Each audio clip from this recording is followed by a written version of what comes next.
Ong wilaheng. Ong wilaheng.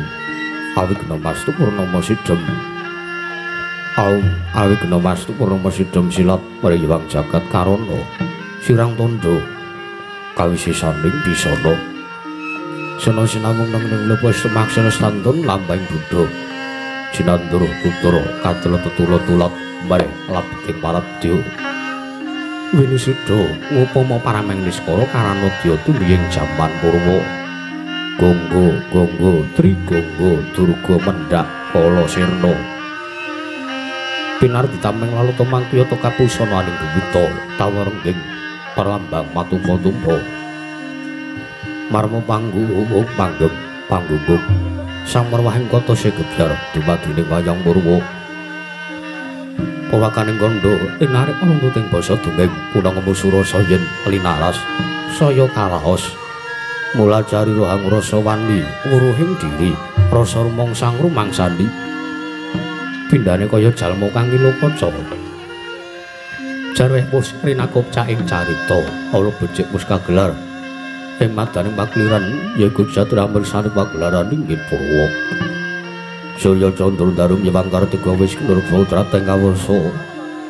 Sahari ratri angin dari bawana perwateking duk sina gilir kemandi.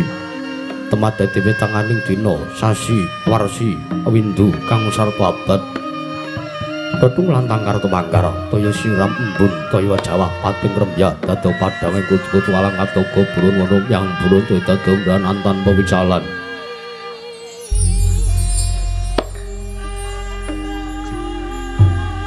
Padang tarwangan sinari sanggang nanggang resa berbawani jagat. Mungging jagat wetan duk mungup-mungup mungging kalengan lukir abang merangka. Lamun kaeksayahan dilat-dilata bumi. Saya dangu sumber sang Hyang Arka katon semeblak kanan kiri ngabang ismu jenar kapur bawan sinari sang Hyang Arka. Kapur bawan sinari sang Hyang Basanta tanam katon ijo royo-royo. Amangku gunung ingkang katon biru moyo-moyo. Bocah ing gunung kini mulan gendang kasiluring Prabancana. Lenggat lenggut ngandu kaya gunung Makutha mega. Tanpa tawis dangu soleng kawula tasih. Denela arsa angupaya buka karo tegal sawahe. Angluhur silwurdatan ana pedhoti sinambi sendonan. Sesingginan nikul karo lungguhne. Anggiring raja kayane sawane ana pirembagan Samarwangi. Sanggang Arka saya dangu sainggil wis katon melok sinar jagat dunung ing papat lor kidul wetan yang ulun. Sinar jagat kang samyar bendodo ora bertejar berkekuwung. Parandene ing manggih datan wonten ing ngamadaning kekuwunging praja negari ing Astina. Ya negari ing Hastinapura. Ya negari ing Liman Benawi, ya negari ing Kuru Janggala. Papancana karo pamukaning kandha sak ratri ing manggih krana negari ngasuna dumadi saking pulo-pulo bebanjaran. Sinasapan toya benawi tinampi ombeng samudra. Binang langul kang tanpa pakut pegating paningal kapanto uruting Cakrawala. Wada-wada jagrek ing wisik sawana keneping jurang corong kinepung guwa serung. Kinarya sesuwing peksi lawet mewang sarang burung. Wonten ugi pasisiran Darsasana jembar kepekaning pasir gumelaring garis pinggir tanem tuhang rembuyung royo-royo karang kitri rowe ron kalopo bumi subur pasiden mawur satengah tinandur tangkar tumangkar kawur yan dadi gunung-gunung bebanjengan hangrangsang langit lenggak-lenggok lampahe banyu kang mijil saking sendang kang pening tirtane. Idene kang pinara-para, playune kang tinampi wadhuk bentung-bentung. Kinarya hangeleni sawah nyang pategalaning Narakesma. Mokal panguling tetane bebasan datana mlebu sajeng Kanjeng Sela. Sada tinandurang kang murakabi pandya. Bathari Sri Dewaning Bukange Jawanta, Yayah Rukmi Sari kang pinangka Pratiwi. Om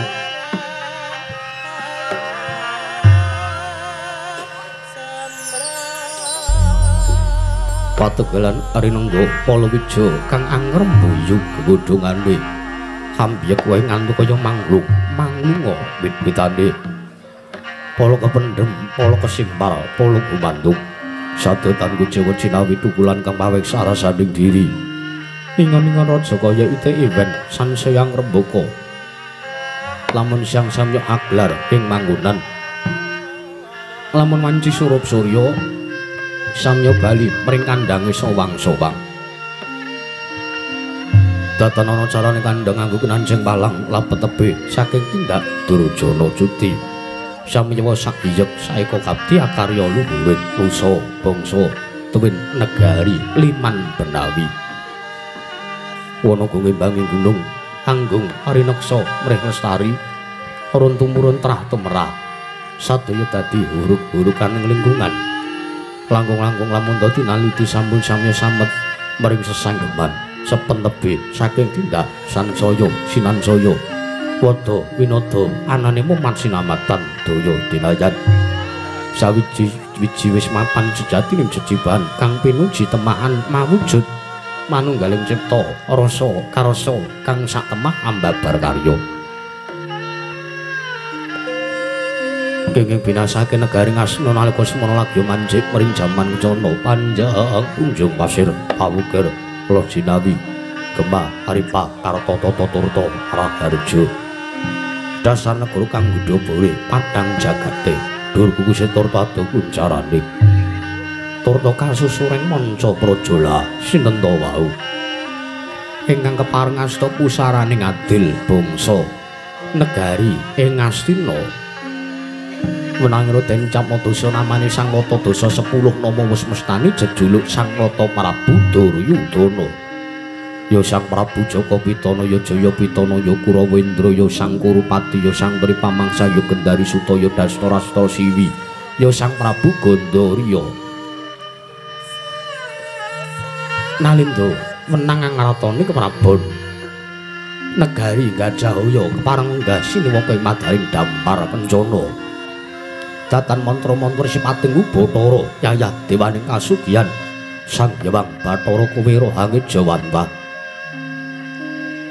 Parandene ing mangke negari Ngastina katon ayom nanging dereng ayem.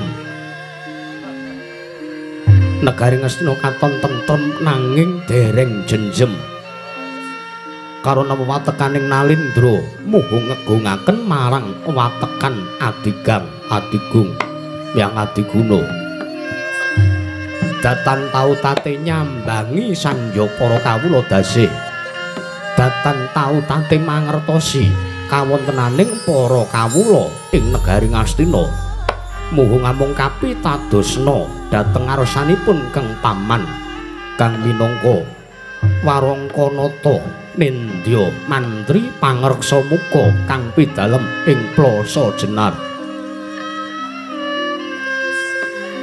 Nenggih Sang Rekyana Patih Harya Sengkuni ya Harya Suman ya Bambang Trigantalpati.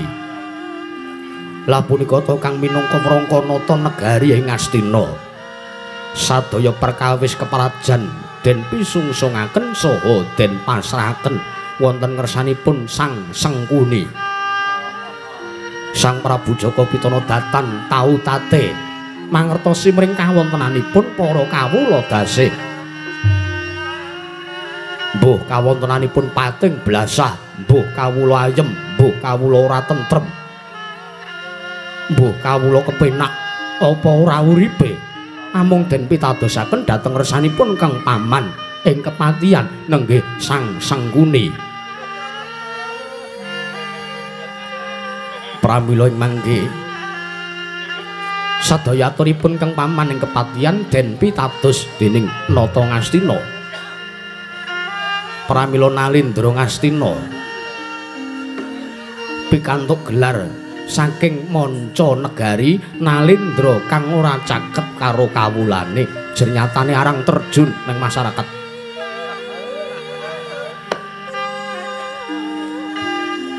Parandening mangke negari Ngastina ki anggadhahi pujangga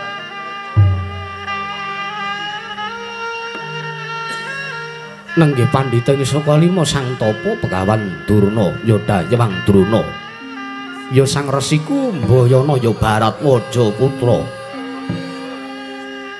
kang pinangka pamungkasing Paseban nenggih sang juru Partisara satring tirta tinalang Raden Harya Kartamarma parandining mangke katingal Pasebanipun sangya para sata Kurawa pating dlajik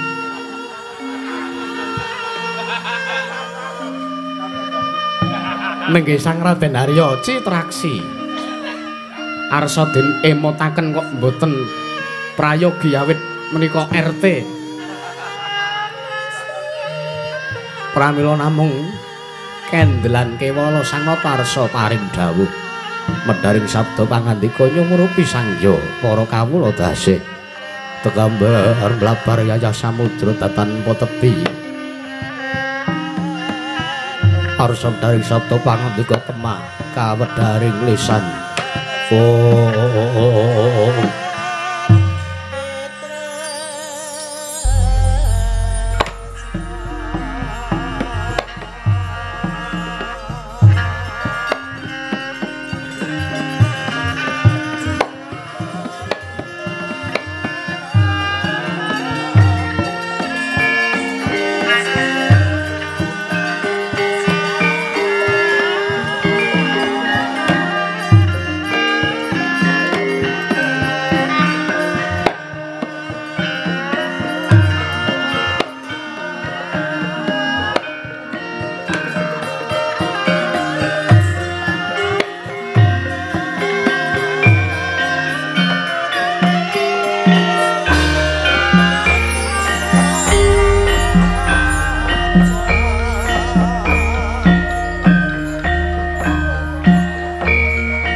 nyatane mung weh rasa ping ati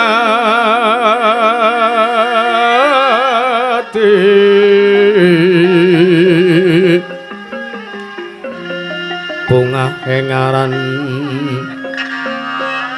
cupluk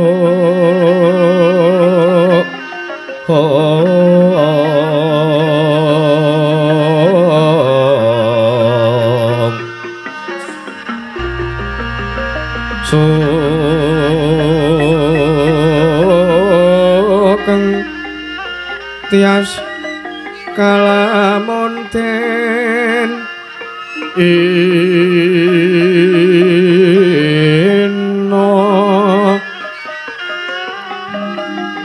nora kaya si punggung gereng anggongku mrunggo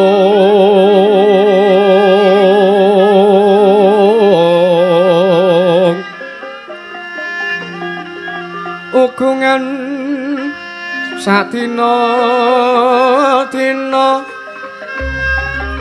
ngremehke padane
parandene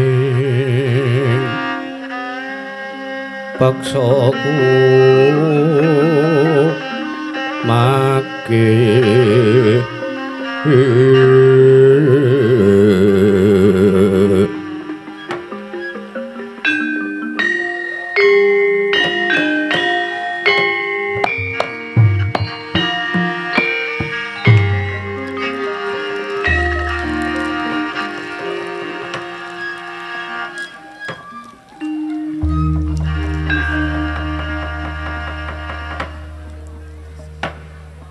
Liwang suksmana mangadiri nuwi ana sasmintaning sun jagat wasisaning Bathara nulangge paman Pati Arya Sengguni Paman Pati Arya Sengguni ing Plasa Jenar Paman Pati Arya Suman ayo ndadek kaget pekendira si Paman Pati Arya Sengguni wondene sira ingsun biji wenten ngajengan manira Paman Pati Arya Sangkuni ya Paman Pati Arya Suman.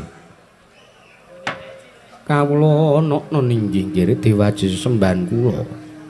Pengayoman kula wonten ing Madyapada prapting ndelahan Gusti kula kang sinuwun anak Prabu Jaka Pitana. Parang paduka miji dhateng wiswanipun ingkang paman ing kematian nggih. Ing jawi sanget damel kuwatosing manah pindaran salomba pinanjer ing alun-alun kumitiran caruk maras. Nanging sareng wonten ngarsa paduka tebih saking raos kemarasan nggih Dewaji sesembahan kula. Pengayoman kula wonten ing Madyapada prating ndelahan anak Prabu Jaka Pitana kemareng kula nyadong dawuh timbalan paduka anak Prabu. Kawula ana ninggih. Paman Pati Arya Sangkuni ya. Katiparan sira kuwi ingkang ingsun percaya minangka dadi badal wakil ingsun. Marata Dyaki Pranata tata rakiting kaprajan Guru Ngastina aturna marang panjenengan ingsun samendhang aja nganti kang karempin Paman Pati Arya Sangkuni. Menawi paduka ndang bab tata rakiting kaprajan negari ing Gajahhoya tartentu sedaya datan badhe nguciwani para kawula sami sayek seka kapti akarya luhuring nusa bangsa tuwin negari Ngastina. Mendhakipun dumateng para prajurit ingkang boten kendhat nggih tansah gegladen olah kridane ngaprang. Pramila sawanci-wanci praja paduka katempuh marang muka tartentu boten badhe anggepok kuncanipun anak Prabu Jaka Pitana nggih. Nadan kang paman remuk kasawurna putung semangga kabandhemna Dewaji sesembahan kula. Kawula ana ninggih. Paman Sangkuni ya. Wis banget panarimaku paman gawe bumbung das ingsun. Mboten langkung pakaryan kang utama tindakna selawasi urip Paman Pati. Menapa pengking sampun paduka dawuhaken kula mboten badhe suwala namung dereng lan sak sampunipun kepareng kula ngaturaken sembah sungkem pangabekti kula kunjuk sandhap pepada paduka anak Prabu Jaka Pitana kawula non. Dosa menapa ingkang badhe kula sandhang kula nampi wantun nampi sembahipun tiyang sepuh wonten sampake jagatungga kang pinangka Rangkanata negari Ngastina kula nalindrane kula tampi dawa sami-sami sembahipun Paman Darya. Boten langkung prayoga kalenggaipun Paman. Sampun boten kirang prayogi nggih. Nuwun sewu Bapak Durna. Bapak Neban Kumbayana. Bapak Neban Sokalima. Nadan kang putra pun Jaka Pitana ngaturaken pambagya arja sarawa paduka Paman Kumbayana. Bapak Neban Sokalima. Lole kentas waru gembal manyar-manyar duk nang dungkul wana alas dadi wana Dik.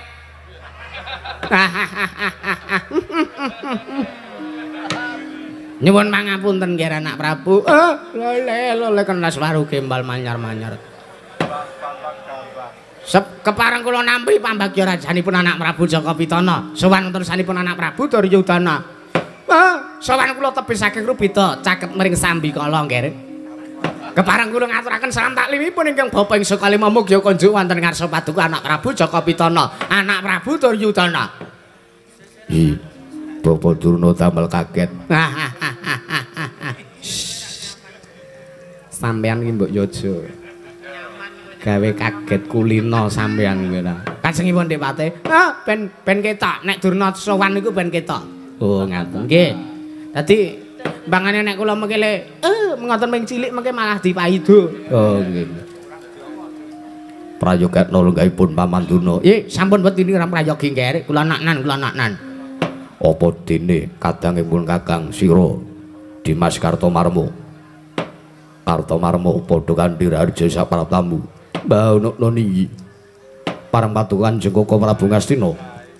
Koko Prabu Duryudana. Amiji dhateng pisanipun ingkang rayi ing tirta tinalang pun Kartomarma dan sowan kula tebih saking Rubida pareng kula ngaturaken sembah bekti kula kunjuk Koko Prabu. Yo, sia diatur basa ngresanipun Kakang kula pangestu gawe tampanana sampun sanget anggen kawula pundi dadosna jimat dayana ning kasantosan pareng pangestu paduka dahat kalingga murda kawula ana niki. Padha tatanan barisaning para wadi ubling padha gantung sibuk aja nganti padha saur manuk. Kurawa Jana sing oleh ting delajik ngestaken dawuh jeneng Senedya babarke wigatining pasewakan kauna niki niki sampun patuko dawaken kula mboten badhe suwala sinuwun nun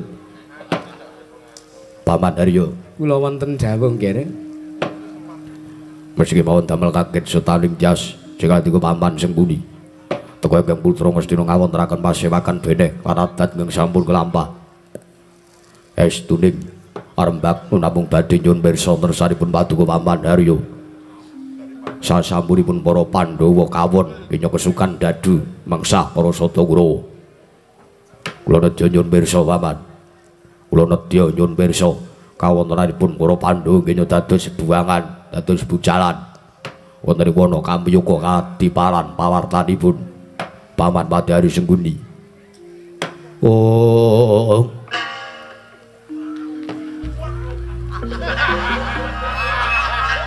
Lang-lang ramyan ingkang driya lir Hyang Candra katawengan sumo ing jas katu kretan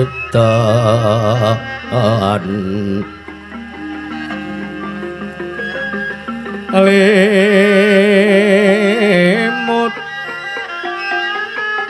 kapyarsaning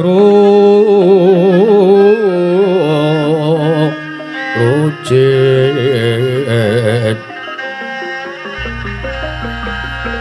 rem-reming driya manawung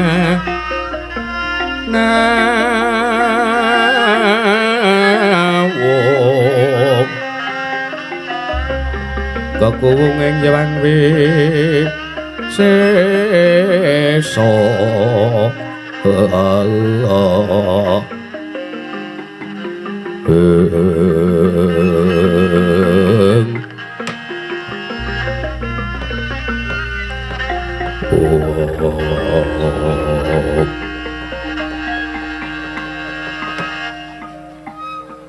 kawula ana ninggih diwaji semban kula pengayoman kula wonten ing Madyapada prapting delahan anak Prabu Jaka Pitana inggih menawi paduka dangu bab perkawis kawontenanipun para Pandhawa nggih sejatinipun kula ajrih menawi badhe matur bab kawontenan menika jrinyata kula dereng kadangu wontene sakmangke kula sampun kadangu kawontenanipun para Pandhawa kula pesthekaken sampun dumugining sirna Nuwun sewu dasaripun pramuka Paman Madari Sengkuni paring dawuh bilih para Pandhawa sampun dumugining sirna nuwun sewu wiwit dinten kapisanan para Pandhawa kabucal wonten ing wana Kamyuka tumuli kula nampi dawuh saking Paduka bilih Kurawa kinen nyebar minangka telik sandipaya ingkang sakmangke kedah ngulatulati saha inggih menika jurung tungkul kalawan lampahipun para Pandhawa nanging sareng kula taliti miturut aturipun para Sata Kurawa inggih para telik sandipaya ingkang sampun kasebar para Pandhawa mboten pun panggih wonten pundi dumunungipun pramila wonten mriki kula mesthekaken bilih para Pandhawa menika sampun dumugining sirna mekaten anak Prabu kawula non Dek Pate Kakang Durna wonten dawuh sampeyan aja waton gebyah-uyah lho sampeyan aja waton gawe perkara aja waton gawe cerita aja sampeyan ki ngawur le matur merga sampeyan durung mangerteni kasunyatan sing saknyatane babagan kananing para Pandhawa liripun menapa Kakang Durna mangke riyen pendhawa niku angel lho ajeng dipateni sampeyan kelingan napa mboten nalika Werkudara inggih Bratasena kula dawuh supados nyemplung wonten ing segara kidul nalika kula dawuh ngupadi Kang Tirta pawitra maning suci nggih kang aran banyu suci Perwitasari Perwitasari kan non Perwitasari oh nggih banyu suci Perwitasari pengangkah kula Bratasena niku bendang modar nyemplung segara dipangan buron banyu dipun pangan kalian buron toya iwak-iwak gedhe niku teng segara ora akeh banget to Dipate nggih pengangkah kula Bratasena ben mati dipangan iwak-iwak galak malah piyambakipun pikantuk lan kasil nggih ngupati wujudipun banyu suci Perwitasari mboten namung niku malah Bratasena saged kepanggih kaliyan dewa sing momong jagati nggih menika Sang Ruci Bathara nggih Dewa Ruci. Nggih.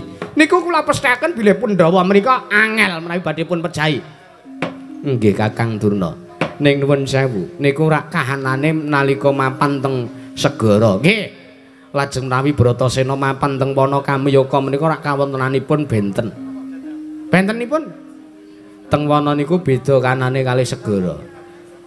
Teng segara niku rak isine banyu, nek teng wana niku mboten enten banyu. Enek wae waton ngomong sampean kok ora. Ning rak mboten kaya teng segara ngaten lho kan. Teng wana niku akeh kewan-kewan galak, kejaba kewan galak teng wana niku akeh dedemitan. Demit niku Pandhawa wis ora wedi, ngoten. Malah demite sing wedi karo Pandhawa.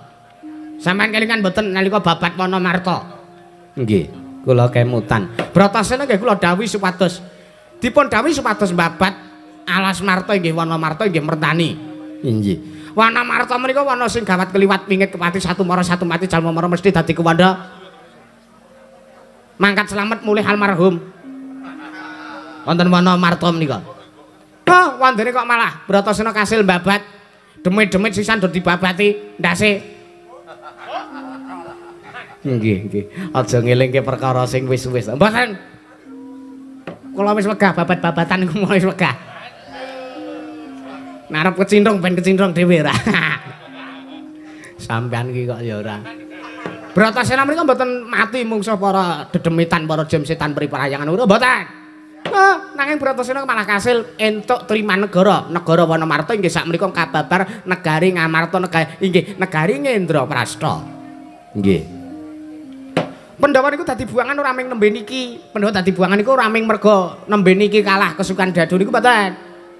Pandhawa niku nalika mapan teng Bale Sigala-gala, bale kula obong, diobong kali para sata Kurawa. Nalika semanten sampean paring dawuh nek sampean nemu kerangka 6 cacahe niku senes kerangkane Pandhawa. Nggih. Kelingan mboten? Nggih Kakang Durna. Sampeyan niku wis bola-bali lho. Nyebar wisa, omong ngene ning jebule kasunyatane ngono. Sampeyan niku wis bola-bali lho ngapusi. Sampeyan wis bola-bali lacuk. Nggih. Sampeyan wis bola-bali ndobos. Sampeyan wis bola-bali ora pisan ora pindho senengane sok ngebyahuyah. Nek kasunyatane beda karo apa sing sampeyan omongke. Ngandel ora? Nggih. Seksine kathah Kartomarma wonten dawuh. Kartomarma, seneng Kartomarma. Kaya Kartomarma. Iya. Kok ora ya seksine kok? Iya. Menika Kartomarma menika seksinipun. Licike cangkeme Sengkuni. Wong sak jagad niku wis mestani. Sengkuni niku wong licik, Sengkuni niku pun nyebar wisa. Sampeyan pikantuk jeneng Sengkuni niku saking sawarga Prabu Pandhu Dewayana nggih Prabu Pandhu Dewanata. Nggih Kakang Durna. Nggih, sampeyan ngelingi apa ora? Lek sampeyan untuk gelar Sengkuni niku mergo sampeyan cangkeme senengane ngelincipi carang papak niku lho mang delok kethune niki lho. Nggih. Pripun Paman? Inggih pun biasa nggih kula diwirang-wirangke teng ngarepe wong akan niku kula pun biasa.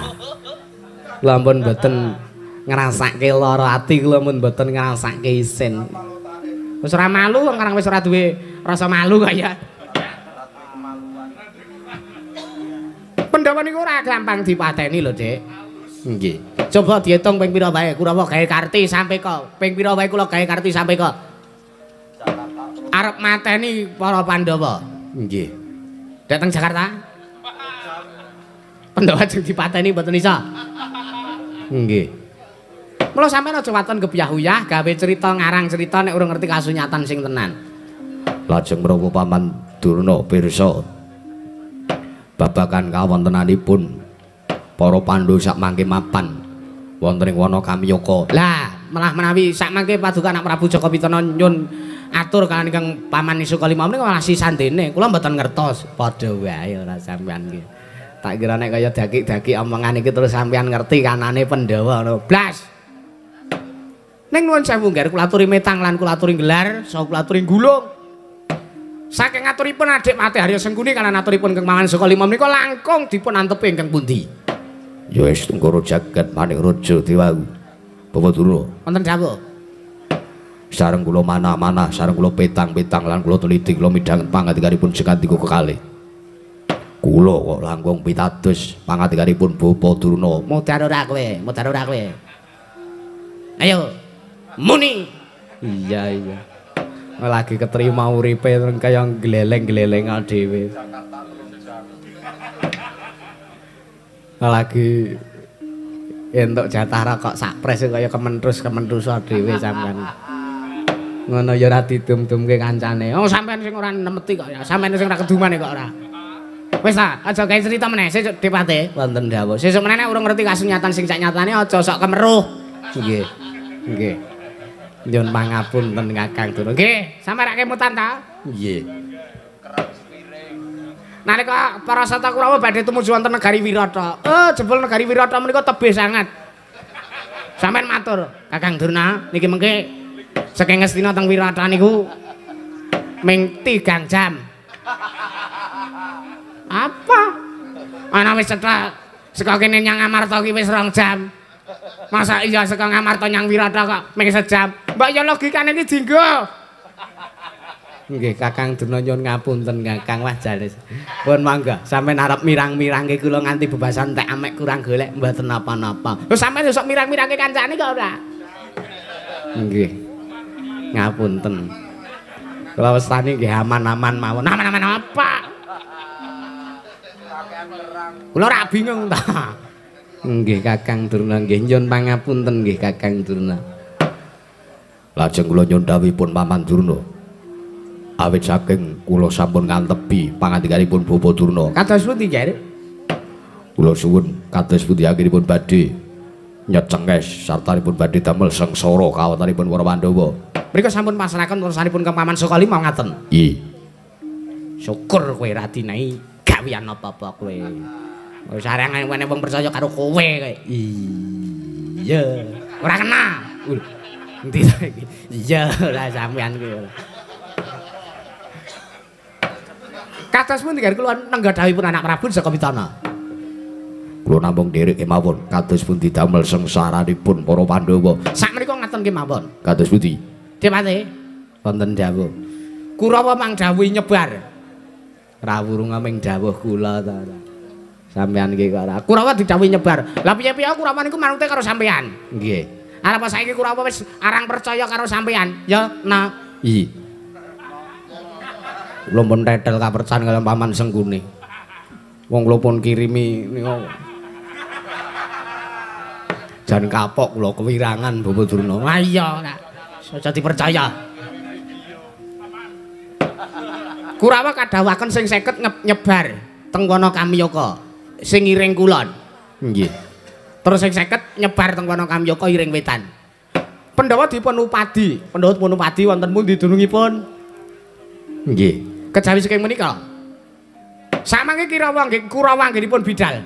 Kurawa napa Kirawa? Kurawa.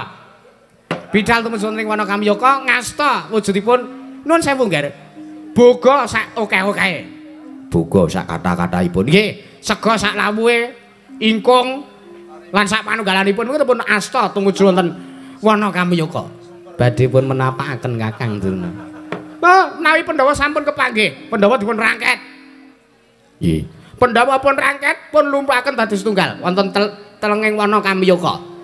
Lajeng sakmangke para sata Kurawa kinen dahar kembul bujana. Para Pandhawa diumuki, para Pandhawa dipameri panganan. Merga ngelingi wonten wana Kamyaka menika larang sandang ugi larang pangan.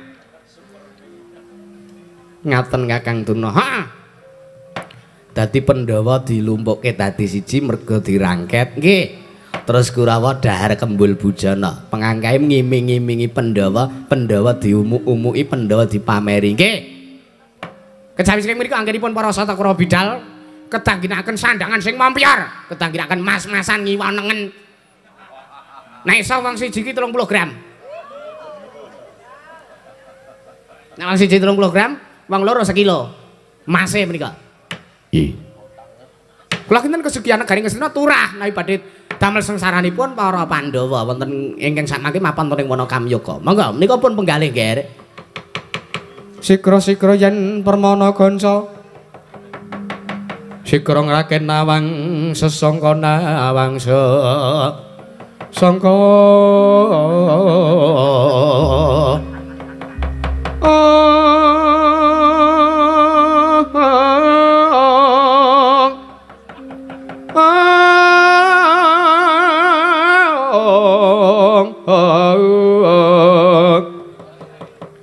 Nalendra mbek marwa sing sang katriku mulung katriku mulung mangroma ing wadya kurda kurore kagire-gire ong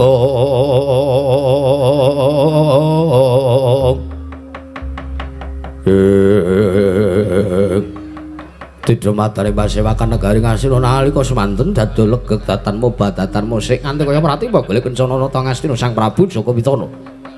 Sareng midhangan pangandikanipun Sang Tapa Gandana den manah-manah den gelar den guluk. Nalika semanten dadosaken kanyut pinangka warju kanyut ujare wong aganten warju jare wong kecoh. Nginango durung abangi durung mancing dasaring Bantala kasaru geger njaba yang ngarsa tangkeping mriku pasiban bana amuk apa to kang dadi darunane lambah menapa wujudipun macan ingkang bedal saking krangking Didi kacanging medhot saka mantilan Didi wonten praptanipun Nalendra Yaksa ingkang minggah mancat pancana itu kedhaton negari Ngastina galea kowe baru nganti nanggap kagiat kadurakasan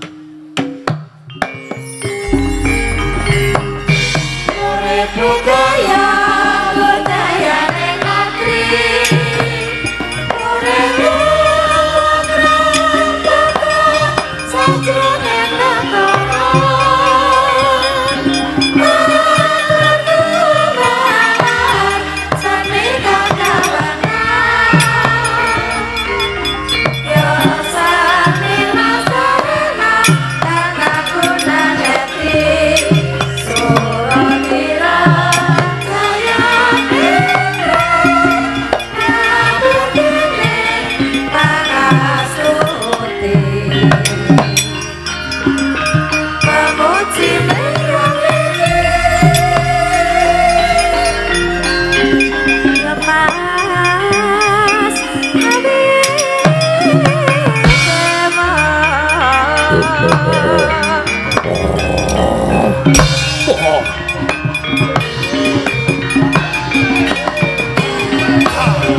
marmaring sukma senakaya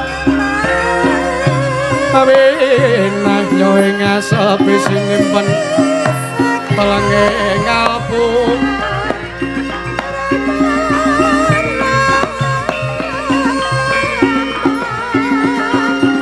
pambukaning warana tarleng saking leyap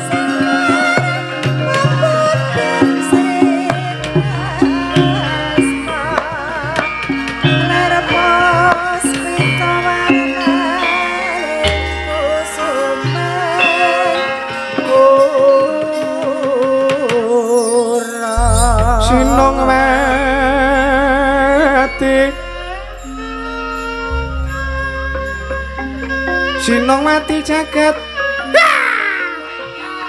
inari among mbak lumembak ombak ing samudra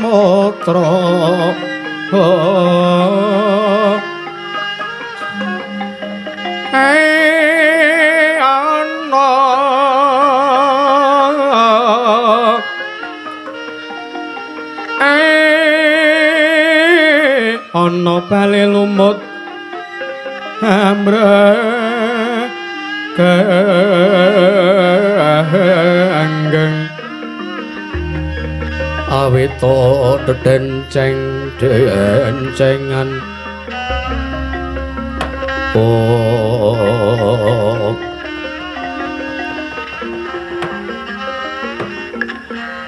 Ya wis Tunggara jagat Paniraja Dewagu. Paman Pati Arya Sengguni. Kula wonten dawuh nggih. Nuwun sewu. Teka menika nampi sawanipun Nalindra Yaksa. Galiah minggah wonten kedaton negari Ngastina damel kaget sotanipun Kang Putra paman. Niku sinten? Nuwun sewu. Ingkang paman piyambak ugi nembe sepisan menika wanuh kelawan Nalindra menika. Mbok menawi menika seswanipun Kakang Drona ngaten. Bawa Drona. Bawa Drona. Nuwun. Mbok sing pener to Kang ora celelekan. Nah, kula wonten dawuh nggih. Nuwun sewu. Niku wonten praptanipun Nalindra Yaksa menapa menika seswa putra saking Paduka Paman Sukalima. Lole gandang bleguduk manyar-manyar sumolole sumoranti Allah gamana kula gapret kantil bututing rarikur. Nuwun sewu nggih. Lah kok kula kaget kian. Liripun.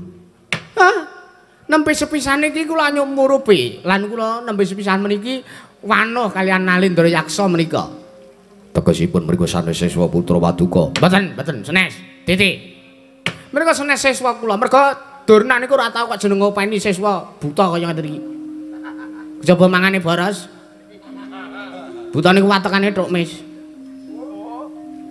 Engko nek boga teng pertapan Sukalima dengentek niku menginceri ternake warga-warga sekitar niku. Wah, rugi kula mengke makula sing tambah. Ngaten. Nggih. Wah, kula nek ngopeni buta pun kapok nggih kula riyen nate ngopeni buta niku. Wah, kejaba mangane boros jatahe wong 5 iso dadi jatahe wong 1. Buta niku nek watuk jan ora sebaene. Wah, ngoten niku nek watuk buta niku.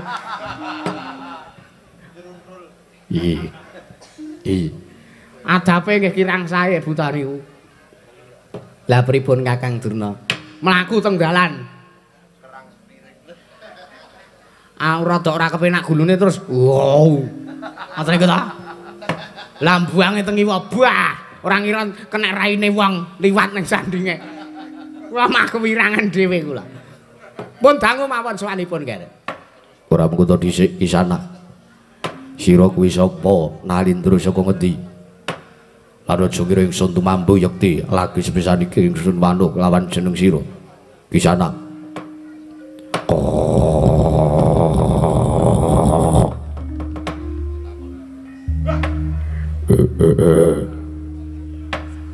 Kece wali kece sata setan wali kubra. Bojleng iblis lanat padha cekan. Ora mengko to dhisik sinuwun sadurunge aku nampa sing dadi pandanganmu aku njaluk sing gedhe pangapuramu. Mergo aku iki Nalindra ingkang ora bisa tata basa, ora bisa tata krama lan aku ora duweni unggah-ungguh sarta subasita.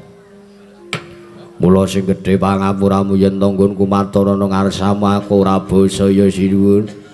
Ya ora dadi ngopo. Bakune atur napa wigatine lan kowe kuwi sapa?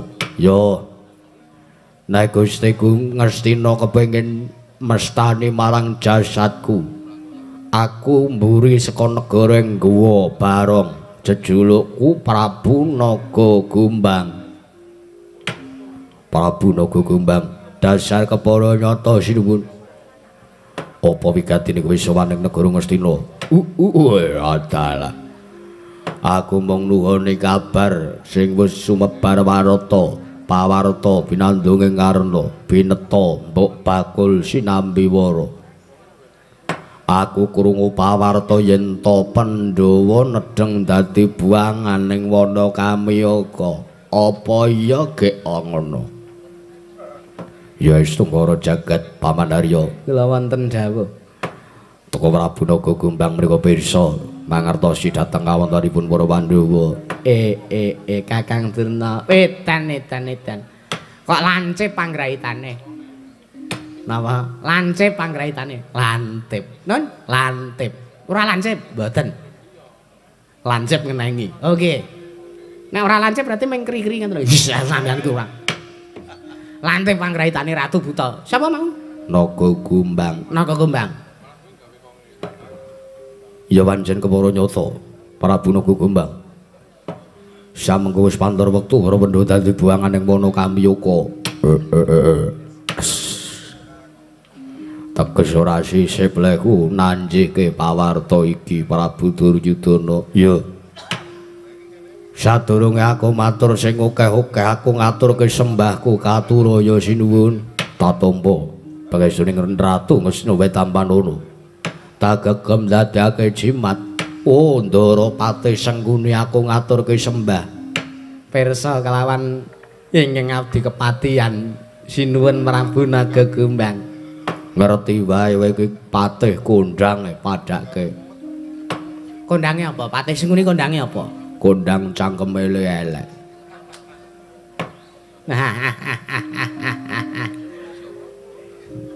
Ditenono Dur. Ngapa niteni aku ngapa? Kula ora ndek dosa apa-apa kok. Iya Prabu Nagakumbang. Tak tampa dawah sami-sami nggih sinuwun. Iya, Ndara Pati Sengguni iya. Begawan Durna kula aku ngaturke sembahku katura. Ya. Wis ngerti karo aku kowe Prabu Nagakumbang. Ngerti. Kowe iki pendhita kondang. Kondang apa?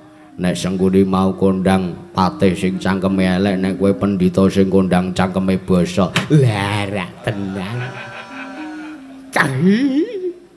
Marem aku. Akhire Kakang Durna kewirangan. Men. Kewirangan Mbak Ben. Ora gagas. Kula niku pun bola-bali dipae kok dipaido. Kula niku bola-bali. Kula ndombe iki pun bola-bali. Ora dadi ngopo aja gelo atimu. Ora, aku ora gelo Prabu Nagakumbang. Jenengane cangkemmu kuwi basa tenan. Takoni. Yo, Pangestuku wae tampanana Prabu Nagakumbang. tagegem dadekake jimat. Sabanjure sinuwun aku arep nyeritake lan sithik aku arep matur njlentrehke marang kahananing uripku. Yo, Prabu Nagakumbang tak sumanggake. Yo. Anane aku prapta mrene lan apa sambung rapet gandeng cenenge marang kahananing para Pandhawa sing nedheng dadi buangan. Merga atiku iki ditatone karo para Pandhawa.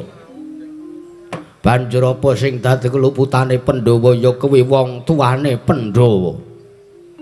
Dadi sing natoni atiku kuwi dudu kok Pandhawane ning wong tuane Pandhawa. Ya kuwi Ratu Ngastina Prabu Pandhu Dewanata nalika semana sing mateni karo wong atuwaku. Ya kuwi Prabu Nagapaya, ya Kanjeng Rama Prabu Nagapaya nalika mapan ning ngerpat kepanasan dipateni karo sing jenenge Prabu Pandhu. Anake Prabu Nagapaya iki. Prabu Nagatiyan iki. Apa Prabu Nagabancik iki ya? Mula aku lara ati. Aku kepengin ngemales ngudi tuwa lara wirang marang sedane bapakku ya wong atuwaku.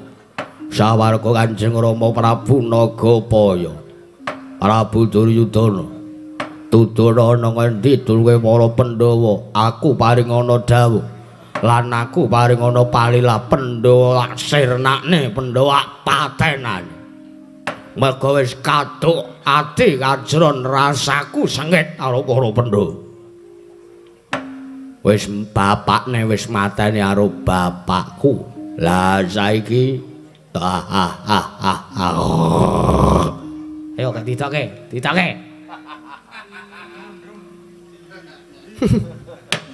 Ngapa Kakang Durna? Ora apa-apa.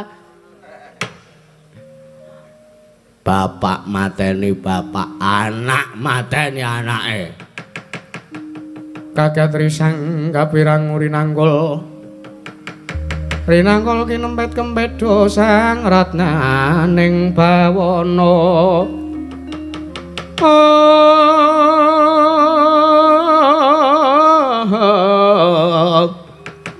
Kitu kang malang adya kitu kang kudu garing. Ya estu karo jagat manik raja dewaku. Paman Harya kados pundi? Lah nuwun sewu. Paduka menika kula ora sampun boten pitados kelanaturipun Kang Paman lha kok kula ditareni niki. Bapak Tuna. Ya. Wonten dawuh. Kados pundi? Kula au panjenengan sampun sumagu lan sagah ngupadi wonten pundi diripun Werpandawa kinarya badhe pun sengsarakaken kawontenanipun. Minangka badhe pun pamer lan pun umuki mawi sandang pangan buka lan sak panunggalanipun. Lah malam menika wonten praptanipun Prabu Nagagombang ingkang badhe sagah mejahi dhateng pun para Pandhawa. Lole kentas waru gembal manyar-manyar dok nang dungkul wana alasati wana. Napa pun kepangaken kula majengken kula sowan nggih. Monggo kula semangaken mbok menawi wonten pangandikan. Pandhita kinarya wangsit Pindha Kombang. Pindha Kombang isep madu sarining tawang. Elo susu angin ngendikane nyanggal yen kangkung paksi miber golek ana tapake kuntul nglayang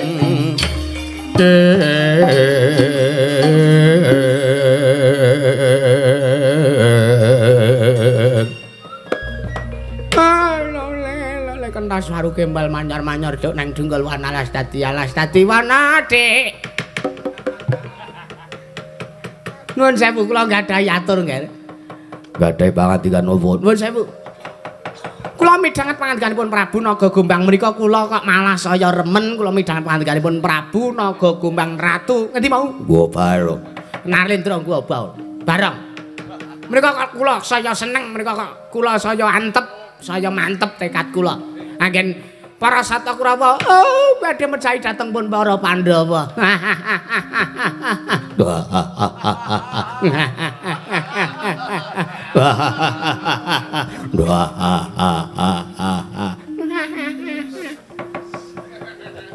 Ditraksi kaya melu-melu guyu barang kaya kae. Antep liripun kados pundi? Teges Kurawa wonten ingkang ngewang-ewangi, Kurawa wonten ingkang bebantu. Bot repatipun para Sata Kurawa badhe nyecenges anggenipun badhe nyengsarakaken para Pandhawa. Malah kula badhe ngaturaken panuwun dhateng pun Prabu Nagagombang. Prabu Nagagombang.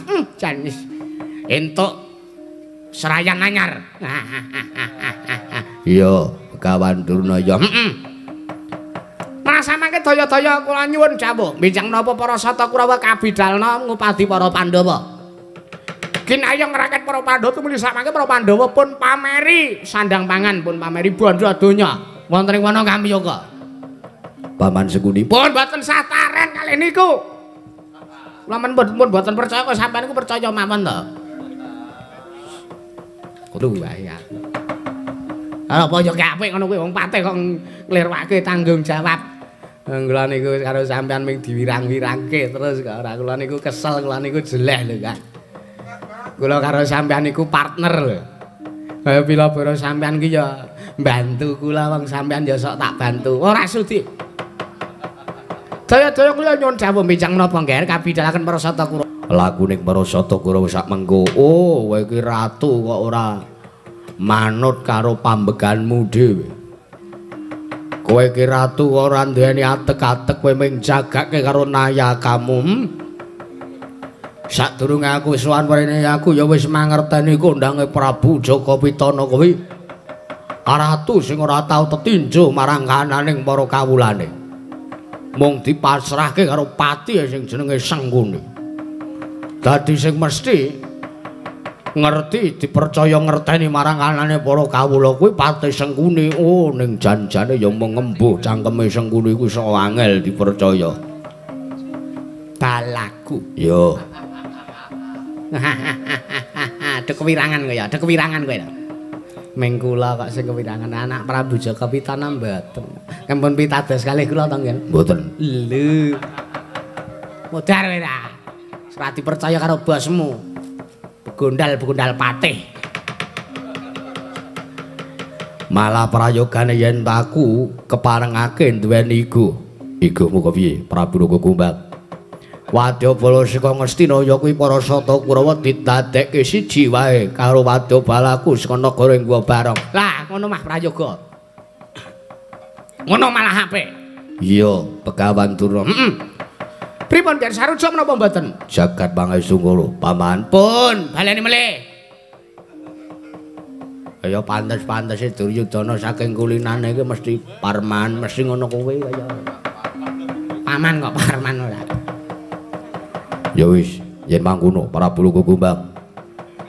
Malah perkara iki, perkara kananing para Pandhawa tak pasrahke saring para Sata Kurawa lan tak pasrahke ngersamu Prabu Nagagombang.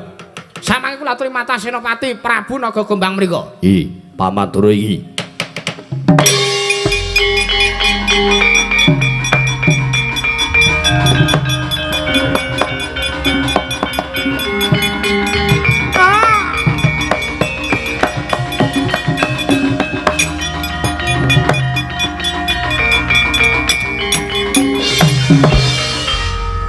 Ngaturke panuwun dene Gusti Ngastina paring tanggung jawab sarta jejibane iki ana ngarsaning Prabu Nagagombang sinuwun.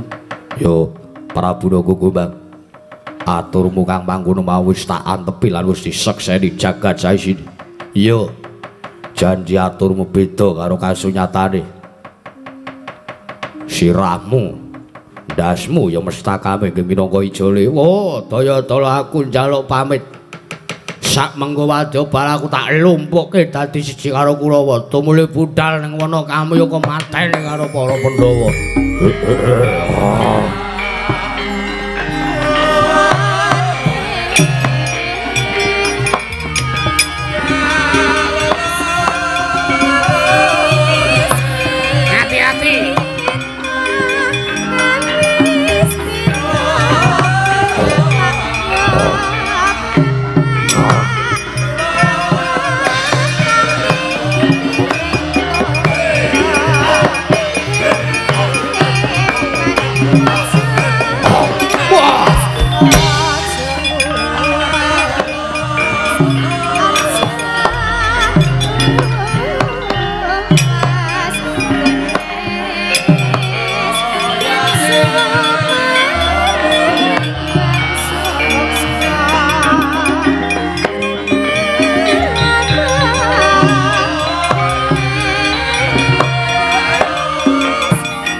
jagat pangesungkur Bapa Durna kula wonten dawuh Ger malah sak mangke kula pikantuk sarayan ninggal inggih menika pun Prabu Naga Gombang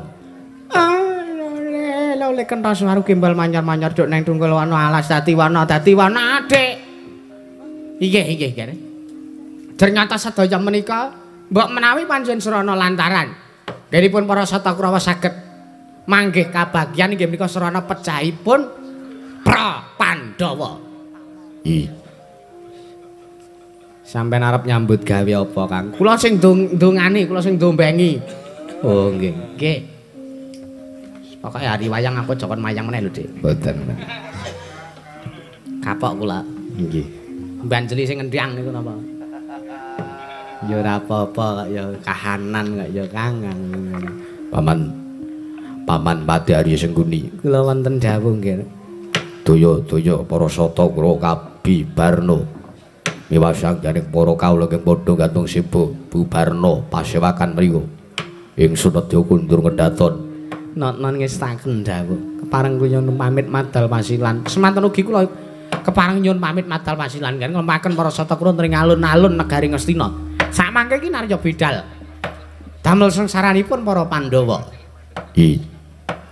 Ingkang atos-atos Paman Durna miwah Paman Sengkuni kaya-kaya wis ora ana dawuh malih. Purna gati ning mananggilan. Arsa Sang Nata Kundra ngedaton jeluk saking dampar kencana kinabit gambaran gadhik. Kadheraken sangjaning para banjedi manggung tanggung Joko Paloro ingkang samya ngambil upacaraning keprabon. Kawis ketingal saking mandra tindaknya Sang Sri Naranata tansah sesanti kamulyane.